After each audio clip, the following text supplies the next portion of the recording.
আসসালামু আলাইকুম বন্ধুরা, কেমন আছেন? আজ আমি বানাবো গরুর তিল্লি ভুনা। দেখুন, আমি প্রথমেই তিল্লিটাকে আমি সিদ্ধ করে নিয়েছি। আপনারা পোড়াবেন না, পোড়ালে উপরের চামড়াটা উঠবে না। আমি সিদ্ধ করে নিয়েছি। সিদ্ধ করে নিয়ে আমি উপরের চামড়াটা তুলে আমি কেটে নিয়েছি। দেখুন, আমি প্রথমে লবণ, হলুদের গুঁড়ো, মরিচের গুঁড়ো, জর্দিক, জায়ফল, পোস্তা দানার পেস্ট, আদা রসুনের পেস্ট, গরম মশলার গুঁড়ো দিয়ে ভালো করে মাখিয়ে নিচ্ছি।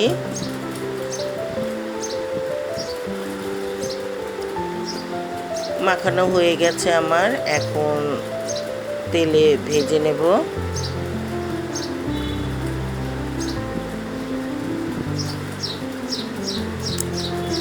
আসলে গরুর কলিজা, তিল্লি সবটাই ভালো লাগে।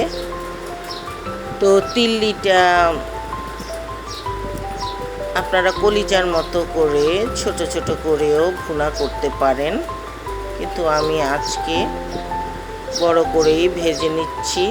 পেঁয়াজটা আলাদা করে ভাজবো।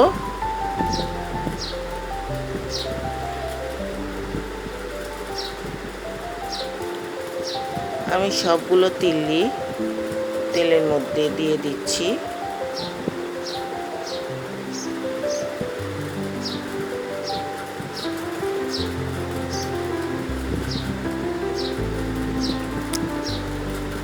এখন আমার এই পাশটা ভাজা হয়ে গেলে আমি পাল্টে নেব।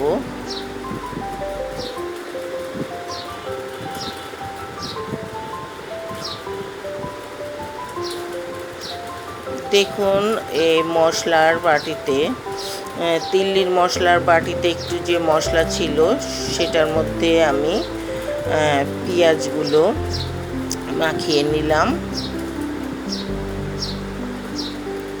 যদি দরকার হয় একটু আদা রসুন আর একটু গরম মশলার গুঁড়ো দিয়ে দিতে পারেন ভাজার সময়। তো আমার যেরকম ছিল, আমার মনে হয় আর লাগবে না আমার। আমি উল্টিয়ে দিচ্ছি।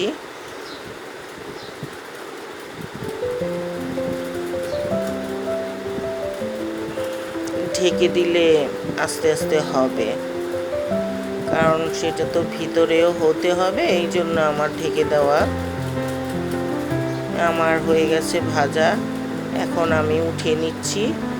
আর তেলের মধ্যে যে তিল্লির গুঁড়ো টুড়ো একটু পড়েছে সেগুলো আমি চামচ দিয়ে উঠিয়ে নেব। তা না হলে সেটা পেঁয়াজের সাথে যদি থাকে তাহলে আগেই পুড়ে যাবে, পুড়লে তিতো হয়ে যাবে। এই জন্য আমি চামচ দিয়ে তুলে নিলাম। এখন আমি পেঁয়াজ দিয়ে দিলাম, মশলা মাখানো পেঁয়াজটা দিয়ে দিলাম, একটু কাঁচামরিচের ফালি দিয়েছি কয়েকটা ফ্লেভারের জন্য।